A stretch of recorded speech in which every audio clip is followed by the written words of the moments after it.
నమస్తే డాన్ మీడియాకు స్వాగతం. ప్రజాహితం రాష్ట్ర అభివృద్ధి కూటమి ప్రభుత్వ ప్రధాన లక్ష్యమని రాష్ట్ర ప్రభుత్వ విప్ తాడేపల్లిగూడ ఎమ్మెల్యే బొలిశెట్టి శ్రీనివాస్ అన్నారు.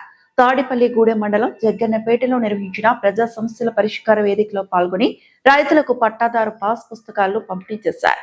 జగనన్నపేట గ్రామంలో ఇప్పటికే 4 కోట్ల అభివృద్ధి పనులు పూర్తయ్యాయని, మరో 5 నుంచి 6 కోట్ల పనులకు ప్రతిపాదనలు పంపినట్లు బొలిశెట్టి శ్రీనివాస్ తెలిపారు. గ్రామాల్లో రహదారులు, మౌలిక వసతుల అభివృద్ధికి ప్రభుత్వం ప్రాధాన్యత ఇస్తోందన్నారు. వికసిత్ భారత్ 2047 లక్ష్య సాధనలో ప్రతి ఒక్కరూ భాగస్వాములు కావాలని, కుల మతాలకు అతీతంగా భారతీయులుగా ఆలోచించాలని పిలుపునిచ్చారు. విద్యారంగంలో సంస్కరణలు తీసుకొస్తున్న మంత్రి నారా లోకేష్ పై విమర్శలు చేయడం వైసీపీ రాజకీయాలకు నిదర్శనమని అన్నారు. ముఖ్యమంత్రి చంద్రబాబు నాయుడు, ఉప ముఖ్యమంత్రి పవన్ కళ్యాణ్ నాయకత్వంలో భోగపురం విమానాశ్రయం, పోలవరం, అమరావతి వంటి కీలక ప్రాజెక్టులు వేగంగా అమలవుతున్నాయని తెలిపారు. గ్రామాల అభివృద్ధి, సంక్షేమమే కూటమి ప్రభుత్వ ప్రధాన లక్ష్యమని స్పష్టం చేశారు. మేము ఆయనకే ఓటేస్తాం అంటే మరి జగన్మోహన్ రెడ్డి బీజేపీతోనే ఉన్నాడు కదా. ఇప్పుడు మరి మేము బీజేపీతో ఉన్నాం కదా, మీకు మేము ఎగ్నెస్ట్ ఏంటి? చాలా క్వశ్చన్స్ కి చాలా ఆన్సర్లు ఉండవు. ఆలోచన చేసుకోండి. ఒక మతం కాదు, ఒక కులం కాదు, మానవత్వం ముఖ్యం. మనమంతా భారతీయులు. ముందు కులం ముఖ్యం కాదు.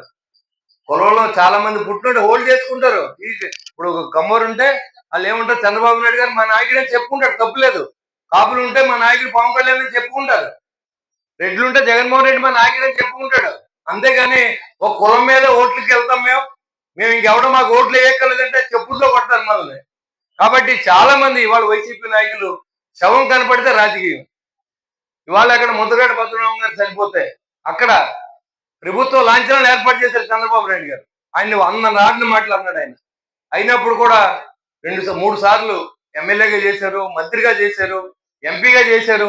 ఒకవేళ ఉద్యమ నాయకుడు అని గుర్తించి ఆయనకి ప్రభుత్వ లాంఛనాలు ఇస్తే ఏళ్ళెళ్ళి పోలీసులు దోషేస్తున్నారు. అక్కడికి మీరు చూడండి ఒకసారి. అసలు కుటుంబ సభ్యులు ఏమో వెళ్ళి వాళ్ళు దెబ్బలాడుతున్నారు. మాకు కూడా ప్రభుత్వ లాంఛనాలు వద్దని చెప్పింది అంబటి రాంబాబు గారు. వాళ్ళు కుటుంబ సభ్యులు చెప్పలా. అంటే నీచమైన రాజకీయం, కుల రాజకీయం, మత రాజకీయం. ఎవరినో తిడతారు సోషల్ మీడియాలో, మత ముసుగులోకి వెళ్ళిపోతారు, కులం ముసుగులోకి వెళ్ళిపోతారు. ఇలాంటివన్నీ కూడా మానితేనే మన రాష్ట్రం అభివృద్ధి చెందుద్ది. ఆ రోజు ఇచ్చి 10 కేజీలు బియ్యం ఇచ్చి డబ్బులో కాదు మనకు కావాల్సింది.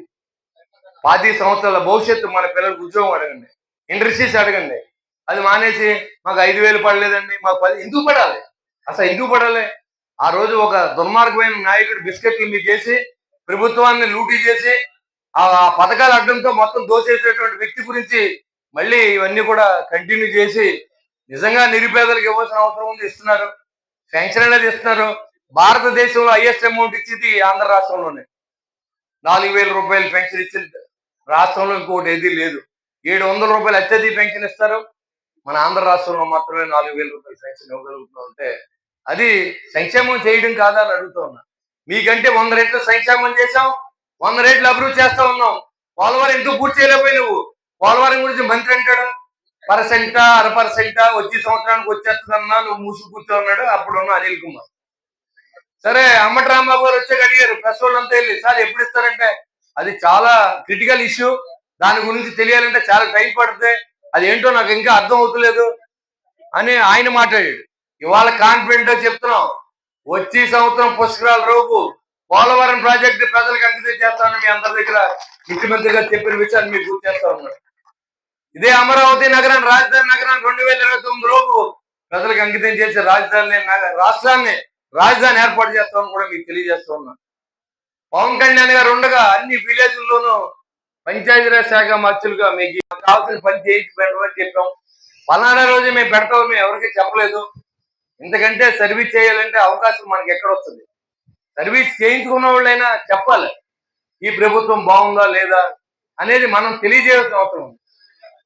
కాబట్టి మీరందరూ కూడా గుర్తుపెట్టుకోండి, నరేంద్ర మోడీ గారి ఆశయాలతో వికసిత భారత్ 2047 సంవత్సరానికి పేదవాడు అనేవాడు లేకూడదు, భారతదేశం ముందు వరుసలో తీసుకెళ్లాలని చేసే ప్రయత్నానికి మనందరూ కూడా సహకరించాలని పవన్ కళ్యాణ్ గారు మొన్న మీటింగ్ లో కూడా చెప్పడం, అదే దిశగా కూడా మనం ఆలోచించాలి.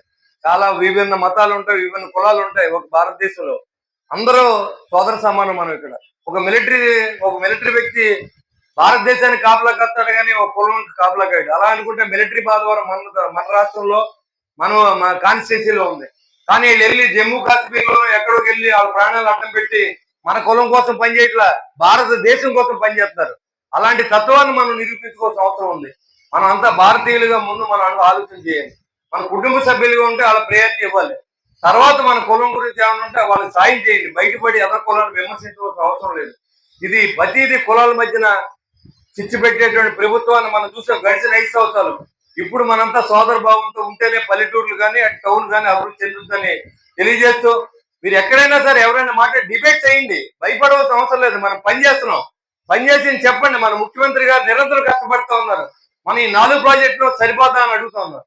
4 ప్రాజెక్టులు ఇస్తున్నాం మనకి ఈ ఆంధ్ర రాష్ట్రానికి. ఉత్తరాంధ్ర అభివృద్ధి చెందాలంటే విమానాశ్రయం, భోగాపురం విమానాశ్రయం, అల్లూరు సీతారామరాజు విమానాశ్రయాన్ని ఇచ్చాం. పోలవరం మనం పూర్తి చేస్తున్నాం. రాజధాని నగరాన్ని ఇస్తున్నాం. విశాఖ ఉక్కును అమ్మకుండా చేసి ప్రజలకు మళ్ళీ అంకితం చేశాం.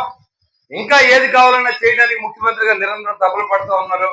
పవన్ కళ్యాణ్ గారు నిరంతరం మనం ఏం చేయగలం విలేజ్లు కానీ ఆయన ఆలోచనతో ఎక్కడ ఏది మంచి చేయాలని అన్ని విలేజ్ల్లోనూ ఏ పార్టీ సర్పంచ్ అయినా సరే గడిచిన 2 సంవత్సరాలు కూడా వాళ్ళందరినీ గౌరవించి ఆ పార్టీ సంబంధం లేకుండా ఆ విలేజ్ అభివృద్ధి చేసిన ఘనత పవన్ కళ్యాణ్ గారికి మా జనసేన పార్టీకి తప్పుద్దని కూడా నేను తెలియజేసుకుంటూ, ఏదైతే కూటమిని మీరు ఆశీర్వదించాలి, అదే నరేంద్ర మోడీ గారిని, చంద్రబాబు నాయుడు గారిని, పవన్ కళ్యాణ్ గారిని, నారా లోకేష్ గారిని మీ అందరూ ఒకసారి ఆశీర్వదించాలని కోరుకుంటూ సెలవు తీసుకుంటారు.